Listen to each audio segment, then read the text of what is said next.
নমস্কাৰ, এই মুহূৰ্তত দিব বিচাৰিছোঁ আজিৰ দিনটোৰ কেইবাটাও গুৰুত্বপূৰ্ণ খবৰ। এইবাৰ মৌলানা বদৰুদ্দিন আজমলক উভতি ধৰিছে অসমীয়া যুৱ মঞ্চই।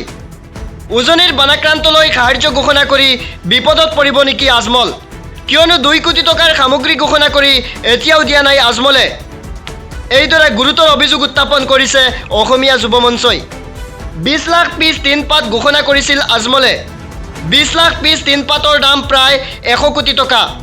আৰু গণি গণি ঘোষণা কৰি সামগ্ৰী আজমলে দিব লাগিব। বানপানীৰ সময়ত মিছা কথা কৈ ঘোষণা কৰিলে নহ'ব। এইসমূহ মন্তব্য কৰিছে অসমীয়া যুৱ মঞ্চই।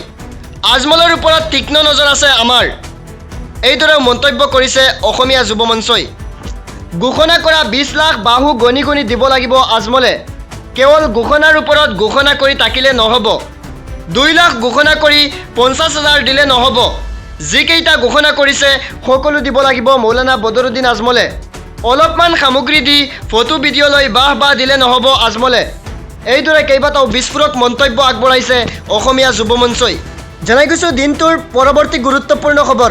মাদ্ৰাছাক লৈ চলি থকা বিতৰ্কৰ মাজতে জমিয়ত উলামা ই হিন্দৰ সভাপতি মৌলানা আৰশ্বদ মাদানীৰ ডাঙৰ মন্তব্য। যিবোৰ মাদ্ৰাছাক আজি সন্ত্ৰাসবাদৰ আড্ডা বুলি কোৱা হৈছে, সেই মাদ্ৰাছাৰ পৰাই আৰম্ভ হৈছিল দেশৰ স্বাধীনতা সংগ্ৰাম।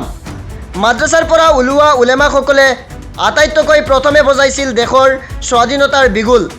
মাদ্ৰাছাক লৈ চলি থকা বিতৰ্কৰ মাজতে জমিয়ত উলামা ই হিন্দৰ সভাপতি মৌলানা আৰশ্বদ মাদানীৰ ডাঙৰ মন্তব্য।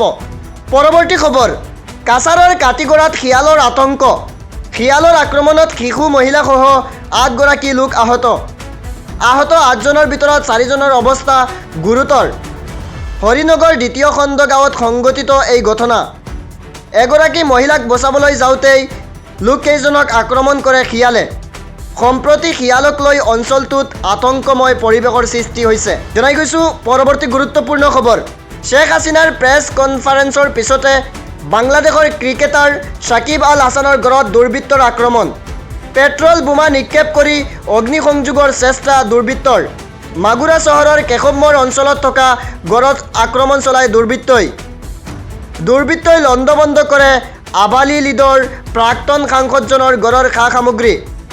জনাই গৈছোঁ পৰৱৰ্তী বিগ ব্ৰেকিং। ভাৰতৰ ভূমিত চীনৰ আগ্ৰাসন। অৰুণাচলত চীনা সৈন্যৰ অনাধিকাৰ প্ৰৱেশ।